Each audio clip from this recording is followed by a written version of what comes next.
চলে আসছি আমরা পল্লীকবি জসিমউদ্দিনের সুজন বাদিয়ার ঘাটের সেই নদীতেই। যদিও ঘাটটা এখানে না, ঘাটটা এইদিকে ছিল আমি যতদূর জানি। এক্স্যাক্টলি ঘাটে নাই, কিন্তু জসিমউদ্দিনের বাসভবনের সামনে একটা যে নদী আছে এটাকে কুমার নদ বলে। এই কুমার নদেরই একটা ঘাট ছিল, সুজন বাদিয়া ঘাটের অংশ। আমরা সেই জায়গায় এখন উপস্থিত আছি।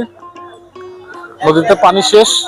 কুমার নদকে নিয়ে সে অনেক কবিতা লিখেছে। কুমার নদকে নিয়েই সে অনেক কবিতা এবং অনেক প্রবন্ধ, অনেক কিছু রচনা করেছে, যার মধ্যে সুজন বাদিয়ার ঘাট একটা অন্যতম রচনা পল্লীকবি জসিমউদ্দিনের।